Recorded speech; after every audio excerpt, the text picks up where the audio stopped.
Hai Zonars, welcome back to Honeyontek. Hari ini gue mau live bareng bersama staf sus Menkominfo bidang digital dan SDM, namanya Pak Deddy Permadi. Sebenarnya sih mau bahas tentang new normal dan hal teknologi atau isu-isu lainnya. Jadi gue mau langsung aja deh. Oke, tonton ya.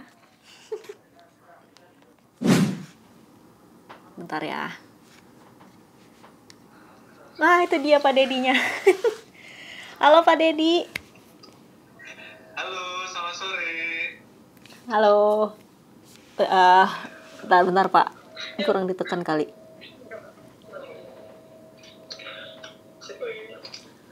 Enggak.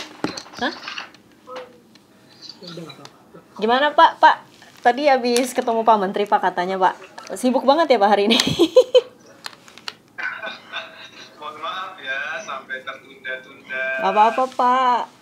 Jadi tadi sih aku udah memperkenalkan Pak Deddy ya sebelum Pak Deddy join ke userners ke para userners ini. Jadi bagi yang baru bergabung, halo, gue Hani. Ini sekarang lagi bersama staf sus Menkominfo bidang digital dan SDM, Pak Deddy Permadi. Say hi. Jadi hari ini sebenarnya pengen ngobrol-ngobrol santai aja Pak tentang new normal, tentang hal-hal di sekitar kita yang berkaitan dengan teknologi selama masa kayak sekarang ini Pak. Jadi gimana Pak, selama new normal ada perbedaan nggak sih Pak dari yang fase kemarin nih, pas selama mungkin pandeminya lagi super jadi disorotan banget sampai sekarang akhirnya muncul istilah new normal. Kayak gimana sih Pak perbedaannya? Ya, Untuk tren teknologi mungkin ya khususnya. Oke, sebelumnya selamat sore teman-teman semua yang bergabung dalam diskusi santai pada sore hari ini. Mohon maaf agak terlambat ya. Nah, ini kita mau ngobrolin tentang new normal. Sebetulnya pemerintah Indonesia punya istilah khusus untuk menamai normal baru ini. Ya. Karena sebetulnya istilah new normal itu berpotensi untuk disalahartikan gitu. Disalahartikan kenapa? New normal dipikirnya kembali normal seperti biasa.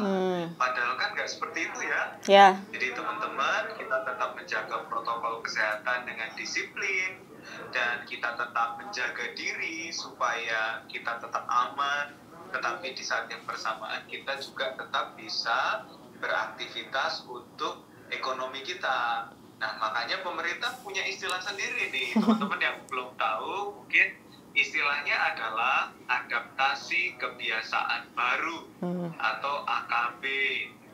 Nah, kalau mau lebih lengkapnya, adaptasi kebiasaan baru menuju masyarakat produktif dan aman COVID-19. Rada panjang ya? Panjang Pak.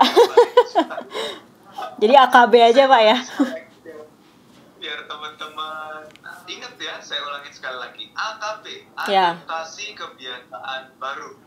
Kalau mau lengkapnya, adaptasi kebiasaan baru menuju masyarakat yang produktif dan aman COVID-19.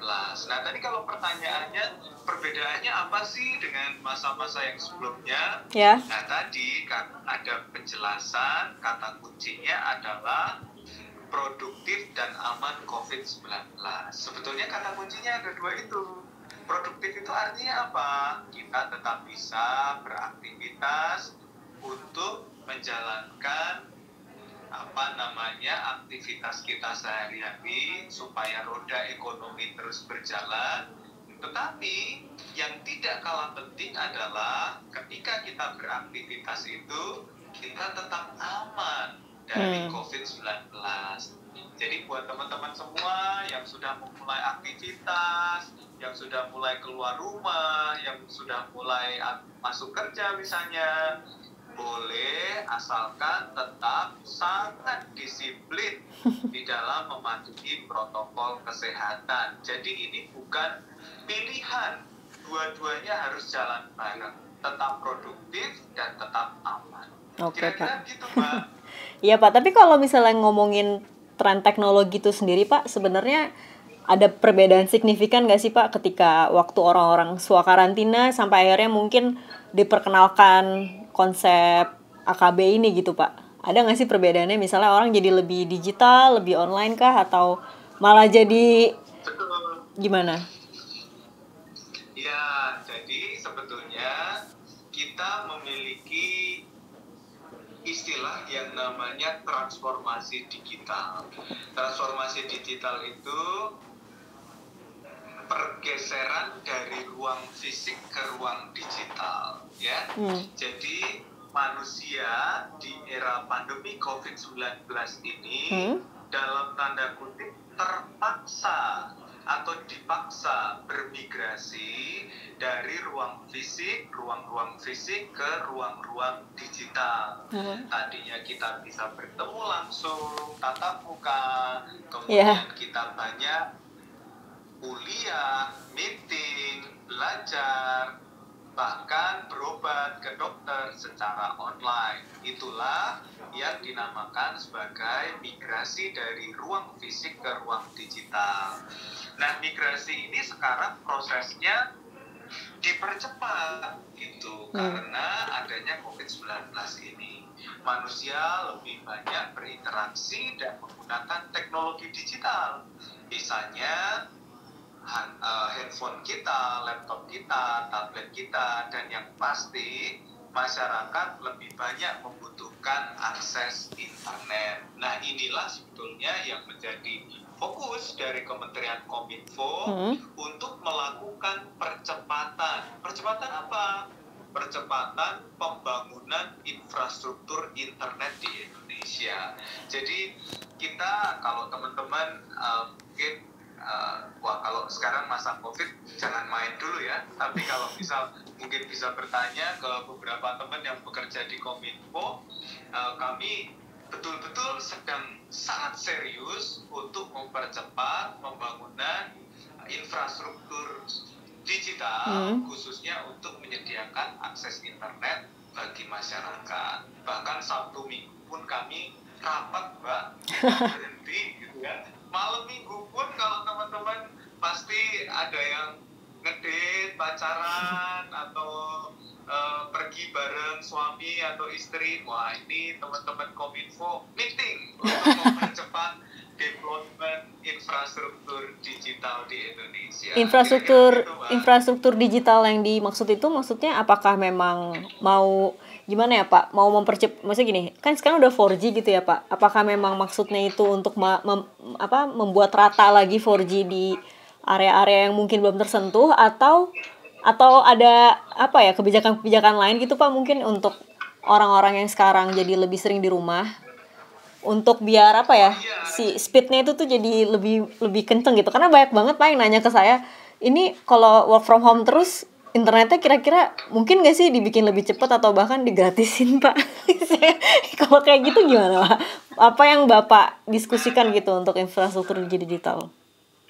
Betul. Itu sebetulnya terdiri dari 2 poin utama ya.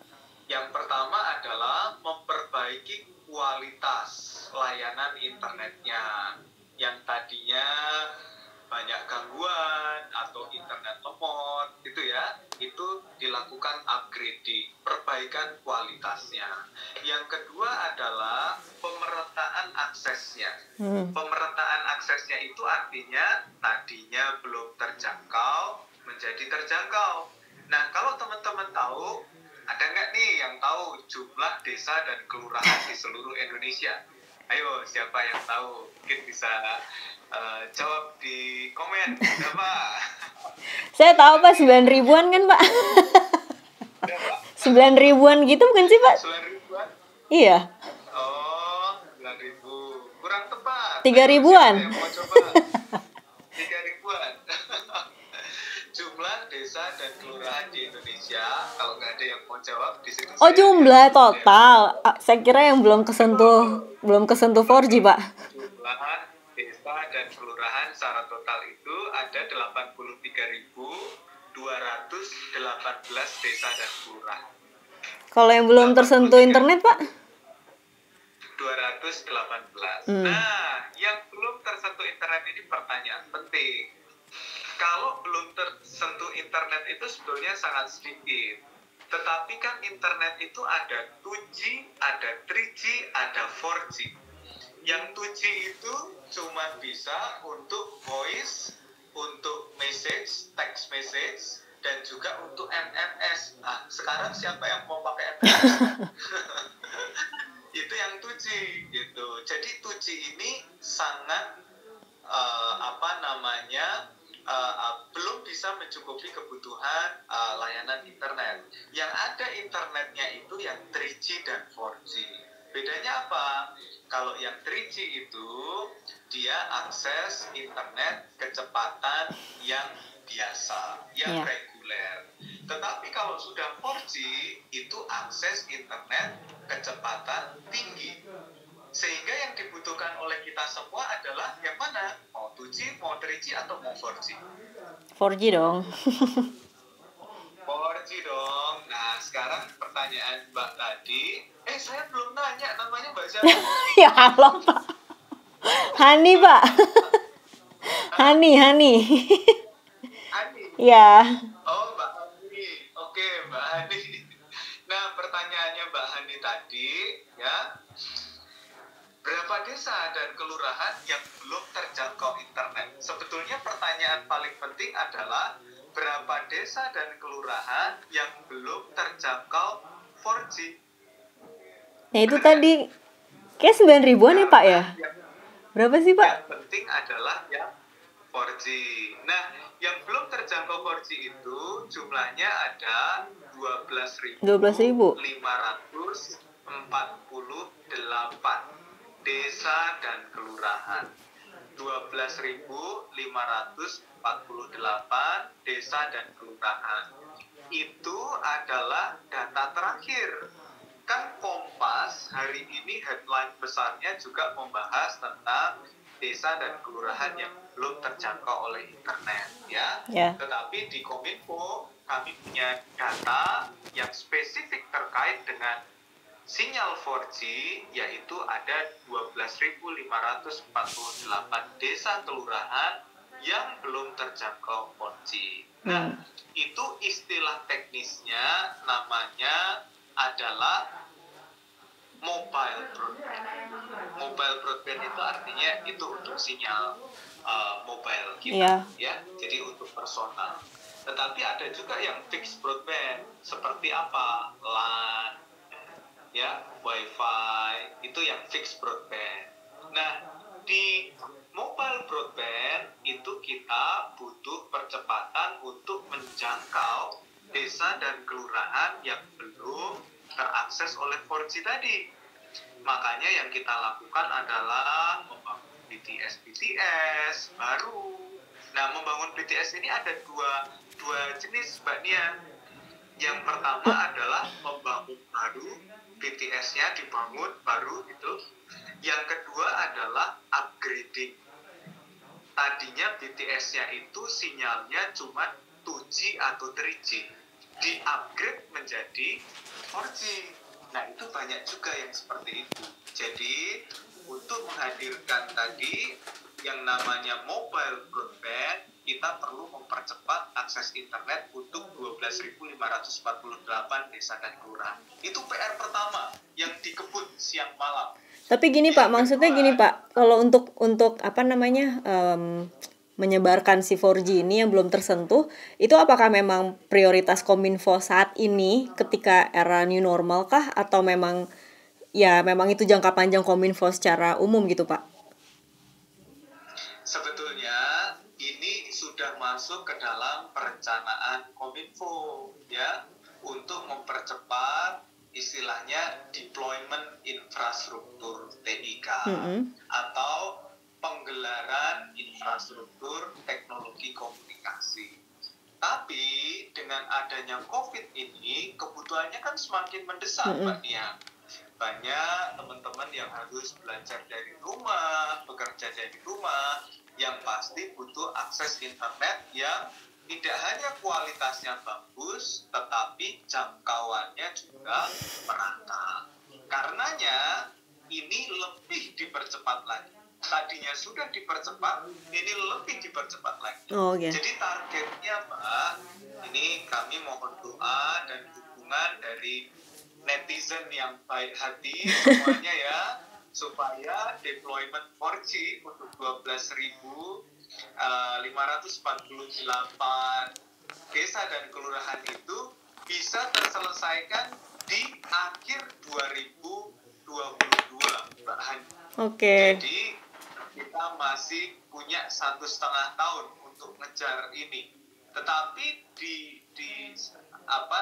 untuk menunggu itu pasti kan teman-teman pertanyaannya, waduh masa harus nunggu nih sampai akhir 2022. Nah, Kominfo juga nggak tinggal diam. Ada kebijakan-kebijakan khusus yang dilakukan. Pertama apa? Tadi pertanyaannya, ada nggak akses internet gratis? Iya. Ini pertanyaan yang paling sering ditanyakan. Banget, Pak. Banget ya?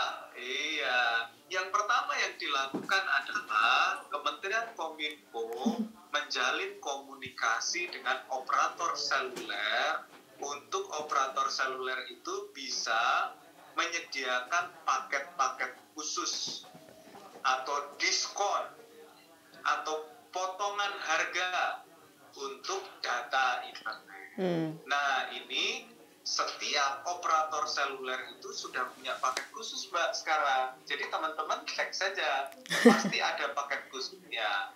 Nah, kalau operator seluler itu dikumpulkan jadi satu, dalam 1 bulan itu kontribusi teman-teman operator seluler untuk paket data khusus selama masa COVID itu totalnya adalah kalau diuangkan setara dengan 1,9 triliun. Wow. Ya, jadi itu yang disediakan oleh para operator seluler. Makanya teman-teman, terutama di universitas-universitas, di sekolah-sekolah, pastikan dapat paket-paket khusus tuh. Jadi kalau kita mau ngasih semacam paket internet, itu yang diprioritaskan untuk pendidikan dulu ya, gitu. Jadi ini saking banyaknya pengguna internet di Indonesia, saking banyaknya pengguna internet di Indonesia, 172 juta netizen gitu ya, maka 1,9 triliun itu mungkin belum bisa dirasakan oleh sebagian besar netizen gitu.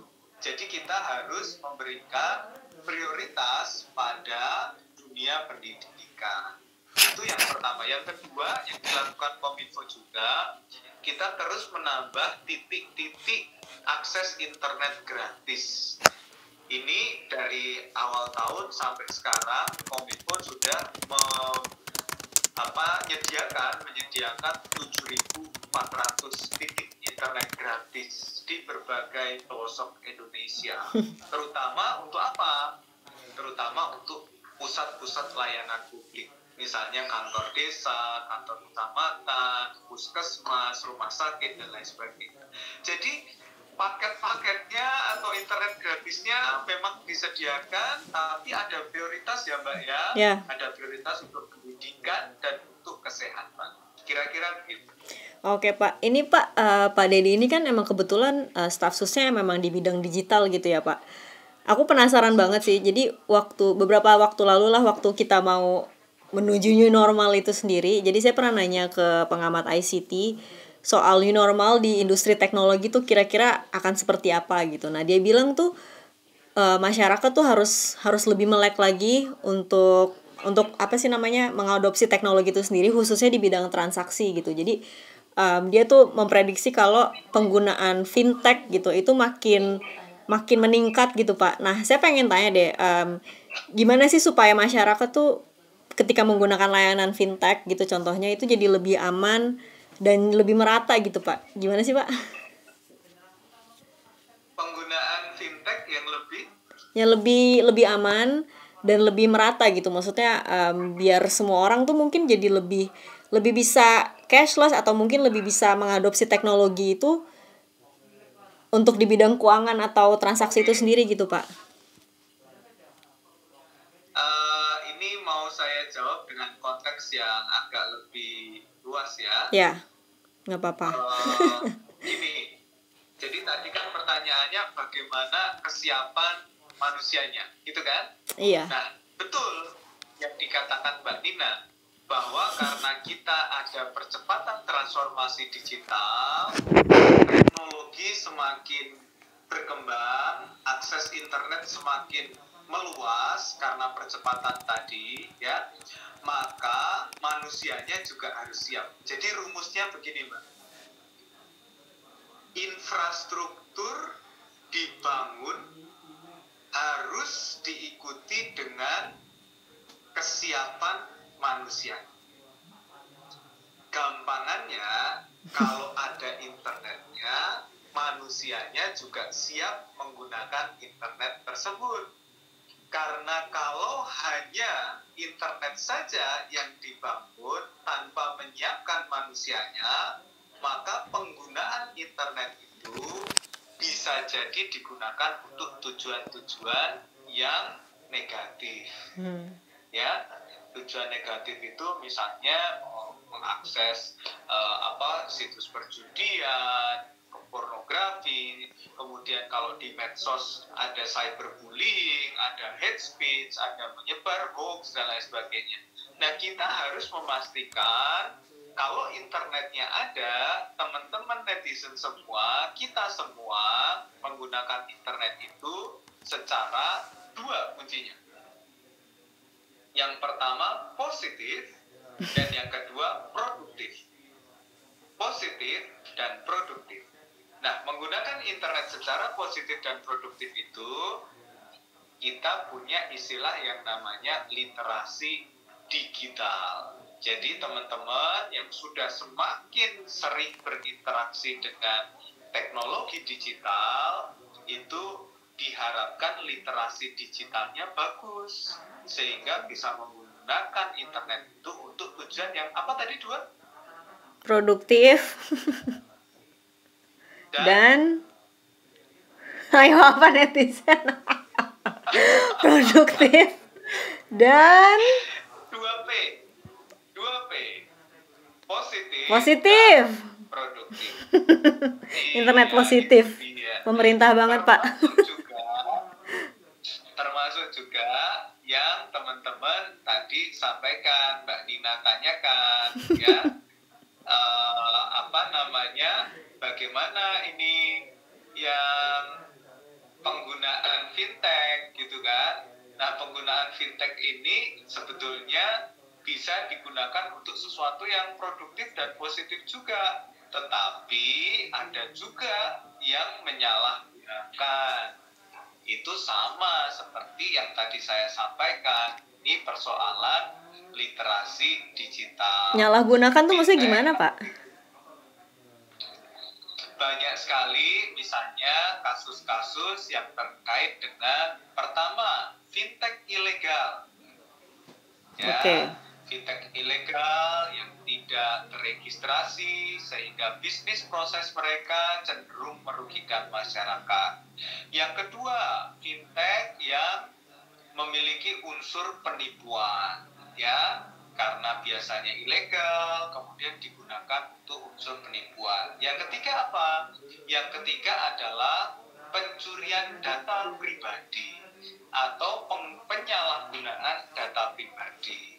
Nah, kalau sudah penyalahgunaan data pribadi, ini banyak masyarakat yang dirugikan. Contohnya apa, Mbak Hani?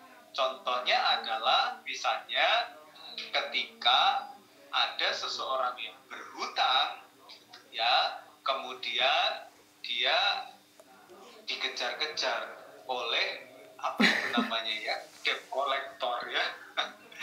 Nah, terus nomornya disebar ke orang-orang di sekelilingnya bahwa si orang ini punya hutang, mohon dibantu untuk segera melunasi dan lain sebagainya. Padahal nomor HP itu adalah data pribadi. Nah, kok bisa bocor ya? Gitu. Kok bisa juga mengakses nomor-nomor orang yang kenal di HP-nya? Nah, inilah sebetulnya arti penting literasi digital. Kita kan kalau download apps, biasanya yang dilakukan apa?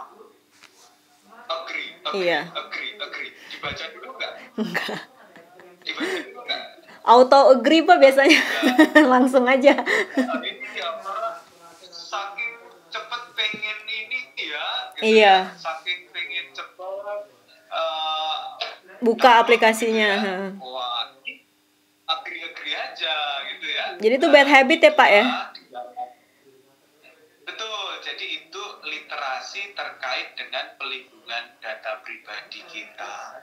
Teman-teman yang baru gabung saat ini, berhati-hatilah ketika kita memasukkan data pribadi kita. Misalnya nomor HP, ya, tanggal lahir, alamat lengkap kita, dan lain sebagainya. Biasanya itu apalagi terkait dengan email dan passwordnya. Ya, biasanya itu diminta. Nah, kalau ada yang meminta, teman-teman cek betul apa konteksnya meminta, apakah bisa dipertanggungjawabkan, apakah bisa dilindungi data itu dengan baik. Makanya seringkali loh, saya kalau datang rapat itu suruh tulis nama, kemudian nomor HP itu nggak saya isi, karena ini nomor HP mau dipakai apa gitu. Iya. Pak Dedi, ini kan tadi kita sempat buka pertanyaan juga ya untuk netizen yang mungkin penasaran atau pengen nanya juga gitu ke Pak Dedi. Nah, ini ada beberapa sih Pak pertanyaan yang menurut kami menarik dan emang udah terpilih juga. Ini salah satunya ada yang nanya nih Pak, mau tanya peran Kominfo yang bersinggungan langsung dengan milenial di era new normal Pak. What? Halo? Halo Pak. Halo Mbak Hani. Iya. Terputus Mbak. Oh iya. Tadi oke. Ya, Halo Pak. Ini saya ulangin ya Pak ya. Ada beberapa pertanyaan dari netizen Pak. Oke. Ada yang nanya, mau tanya peran Kominfo yang bersinggungan langsung dengan milenial di era new normal tuh seperti apa Pak? Peran Kominfo. Pertanyaan bagus teman-teman milenial dan ya. Ini pertanyaan penting karena tahu nggak sih teman-teman penguasa internet itu siapa? Kami Pak. Milenial ya Pak. Kayaknya sih Pak. Penguasa internet itu kira-kira siapa itu? Anak muda ya. Saya mau kasih tahu ya. Iya. Saya mau kasih tahu sedikit data ya, biar tahu posisi kita seperti apa. Saya ini juga masih milenial loh. Iyalah, Pak Dedi masih muda guys. Jadi kalau kita melihat potret pengguna internet di Indonesia ya, itu sebetulnya usia 13 tahun sampai 19 tahun itu menguasai 16,6% dari total pengguna internet di Indonesia. Kemudian usia 19 tahun sampai 34 tahun ya, itu menguasai 49% dari total pengguna internet di Indonesia. Artinya kalau dijumlah berapa tuh Mbak? Dari usia 13 tahun sampai usia 34 tahun itu menguasai 60-an. 60%. Iya. 66% dari total pengguna internet di Indonesia. 66% itu 2/3 loh. Iya. Bayangin coba. Jadi teman-teman semuanya, teman-teman milenial, teman-teman Gen Z ya, teman-teman semua, kita adalah penguasa internet Indonesia. Wes. Kita. Karena kita penguasa, wah ini tanggung jawabnya paling besar.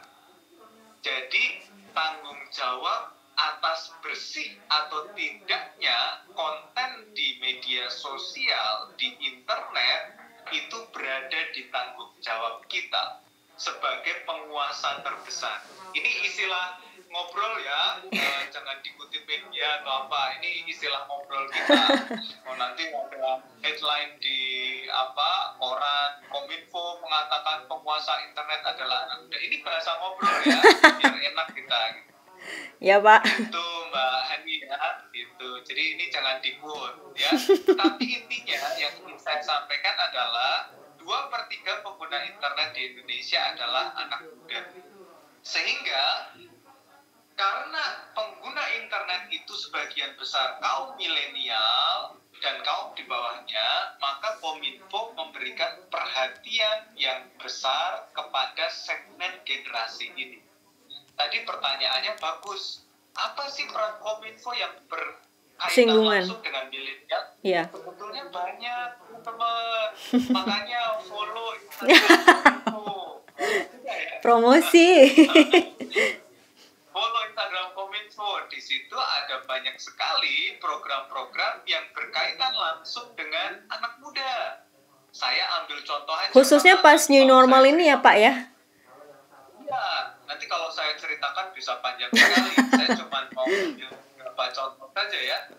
Contohnya, yang pertama, teman-teman bisa mengikuti kelas gratis ya, pelatihan gratis untuk menjaga produktivitas di era adaptasi kebiasaan baru atau istilahnya Mbak Hani tadi, new normal tadi. Kelas pelatihan gratis bidang digital. Karena kita kementerian yang menaungi isu-isu digital. Itu namanya adalah Digital Talent Scholarship. Itu juga sering diiklankan di sosmednya Kominfo. Dia juga ada media sosialnya sendiri. Nah, Digital Talent Scholarship ini adalah pelatihan gratis yang disediakan oleh Kominfo selama masa pandemi ini. Ada 50.000 kursi pelatihan atau 50.000 peserta yang bisa mengikuti pelatihan ini. Nah, ini kan gede banget. Ada yang masih berjalan, ada yang sudah selesai, pendaftaran berikutnya sekitar awal Agustus, dan lain sebagainya. Nanti teman-teman bisa mengikuti perkembangannya di akun-akun media sosial Kominfo. Nah, di situ teman-teman milenial bisa belajar apa? Bisa belajar kecakapan digital yang sangat dibutuhkan di era transformasi digital ini. Karena saya ambil satu contoh sedikit, WEF ya, Forum Ekonomi Dunia itu menyatakan bahwa ada jenis-jenis kecakapan baru yang paling dibutuhkan di era ini, atau mereka sebut sebagai the most demanded skills in the future. Kecakapan-kecakapan yang paling dibutuhkan di masa akan datang. Ini kan artinya teman-teman milenial ini harus mengikuti gerbong ini, mengikuti perkembangan kecakapan-kecakapan apa saja atau skill apa saja yang paling dibutuhkan di masa yang akan datang. Nah, kecakapan yang dimaksud itu adalah kombinasi antara technical skill dengan soft skill. Technical skill-nya apa saja teman-teman? Ini semuanya tersedia di DTS atau Digital Talent Scholarship. Nah, itu digitalent.kominfo baru nongol tuh. Wah, teman-teman langsung follow itu akunnya. Di situ ada banyak informasi tentang beasiswa ini. Nah, yang baru komen itu ya, di follow. Digital Talent Scholarship itu menyediakan the most demanded skills in the future tadi. Yang technical skill ditambah dengan soft skill. Yang technical skill itu contohnya apa teman-teman? Kita sebagai milenial atau Gen Z itu harus mulai paham, setidaknya paham logika dasarnya tentang tema-tema, misalnya satu, big data analytics. Yuk dicatat loh ya, siapa nih yang tertarik untuk belajar big data? Ini eranya data, pasti teman-teman akan sangat dibutuhkan kalau teman-teman bisa menjadi data scientist atau ilmuwan data. Penting banget Mbak Hani. Iya. Ya. Yang kedua, artificial intelligence atau kecerdasan buatan. Semuanya sekarang serba menuju AI. Iya. Gitu ya. Otomatisasi. Gitu. Yang ketiga, machine learning. Yang keempat, Internet of Things. Yang kelima, cyber security. Yang keenam, cloud computing. Ya. Yang ketujuh, ada juga digital entrepreneurship dan lain sebagainya. tema-tema itulah sebetulnya tema-tema yang sangat dibutuhkan, atau istilahnya WEF adalah the most demanded skills in the future. Tetapi the most demanded skills in the future itu tidak hanya cukup dengan technical skills yang tadi saya sebutkan. Dia harus dikawinkan. Wah, bahasanya dikawinkan. Dimergerkan.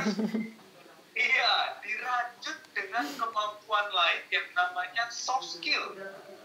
Nah, soft skill yang paling dibutuhkan di era digital ini apa? Biar teman-teman mudah mengingatnya, saya singkat deh. Ini ada berapa yang gabung ini? Ada 124 yang gabung.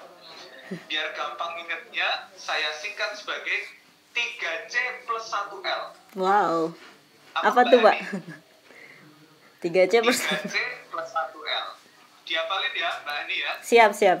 Ini penting sekali, soalnya the most demanded skills in the future loh. Kita harus punya ini. 3C plus 1L adalah, yang pertama adalah complex problem solving. Yang kedua adalah critical thinking. Yang ketiga adalah creativity. Dan yang keempat leadership adalah leadership. Leadership.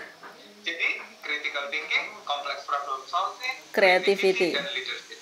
Nah, pertemuan antara technical skill big data dan teman-teman tadi dengan soft skill yang 3C plus 1L tadi, kalau teman-teman milenial miliki, itu teman-teman akan menjadi the most demanding workers di era digital ini. Jadi kita akan menjadi pekerja-pekerja yang paling dibutuhkan.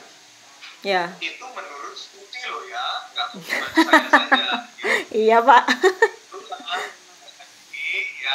Itu tadi Kominfo menyediakan digital talent scholarship untuk mendorong teman-teman ini belajar tema-tema yang sangat dibutuhkan tadi, atau tema-tema yang paling dibutuhkan di era transformasi digital. Itu hanya salah satu contoh saja dari sekian banyak program Kominfo yang terkait langsung dengan milenial di masa pandemi. Yang lain ceritanya nanti ya, follow aja akun Kominfo, ada banyak sekali programnya. Tapi tadi itu saya ceritakan hanya satu dari sekian banyak contoh. Demikian, Mbak Ani. Oke, Pak. Pak, mungkin ini karena keterbatasan waktu juga ya, Pak ya. Mungkin satu pertanyaan terakhir kali ya, Pak. Mungkin bisa dijawabnya juga singkat aja gitu, Pak. Ini ada yang nanya nih, ada yang mau nanya, gimana sih Pak cara Kominfo mengatasi berita hoax masalah COVID-19 dan gimana cara mengamankan data pasiennya? Mengamankan data apa? Data pasien, data yang terkena positif itu. Oh, mengamankan data pasien. Iya. Oke. Ya, dua hal ya, saya jawab singkat. Yang pertama, bagaimana mengatasi hoax? Teman-teman mau tahu nggak? Hoax terkait dengan COVID itu ya, dari tanggal 23 Januari sampai hari ini ya, itu ada 934 hoax. 934 hoax. Banyak sekali. Itu kuncinya untuk menangani hoax itu ada di 3 streams. Ada di hulu, ada di tengah, dan ada di hilir. Hulu itu adalah penanganan hoax jangka panjang yang berupa penguatan literasi digital. Yeah. Kalau literasi digital masyarakat bagus, sebanyak apapun hoax nggak mempan. Nah, ini teman-teman yang gabung ini 100 lebih orang ini, kalau literasi digitalnya bagus, nggak mudah share, nggak mudah forward, ya, nggak mudah percaya dengan berita yang nggak jelas sumbernya, itu terkait dengan literasi digital. Makanya dari dulu kita perkuat literasi digitalnya. Kominfo punya gerakan nasional literasi digital siberkreasi. Itu juga ada akun Instagramnya. Teman-teman juga bisa ikuti kegiatannya, setiap minggu pasti ada kegiatannya untuk penguatan literasi digital. Itu kalau nggak salah Instagramnya @siberkreasi, @siberkreasi, gitu ya. Nah, kemudian di tengah itu penanganan konten, Mbak Hani. Penanganan konten itu misalnya ada konten negatif di internet, maka Kominfo bekerja sama dengan platform digital, Facebook, YouTube, Instagram, dan kawan-kawan untuk men-take down atau untuk menurunkan kontennya. Iya. Kemudian di level hilir, di paling ujung, itu adalah penegakan hukum. Kalau hoaxnya sudah memenuhi unsur pidana, ya sudah diproses di Hukum. Polri. Seperti sekarang ini, sampai hari ini, yang terkait dengan COVID saja, ada 104 tersangka yang sedang diproses oleh Polri. 104 tersangka. Jadi ini bukan main-main, teman-teman. Urusan hoax bisa masuk ke ranah hukum. pidana, gitu. Nah, itu penanganan hoax. Jawaban saya seperti itu. Yang kedua terkait dengan mengamankan data. Terhadap data pasien. Nah, ini sebetulnya kita bekerja bersama-sama dengan BSSN, Badan Siber dan Sandi Negara, untuk menjaga keamanan siber di semua sistem elektronik pemerintahan, termasuk juga terkait dengan pengelolaan data COVID-19. Pengelolaan data COVID-19 itu berada di dalam satu sistem elektronik yang namanya BLC, bukan BCL ya. Bukan fansnya ya, Pak. BLC itu bersatu lawan COVID. Itu adalah sistem terintegrasi untuk pengelolaan data COVID-19.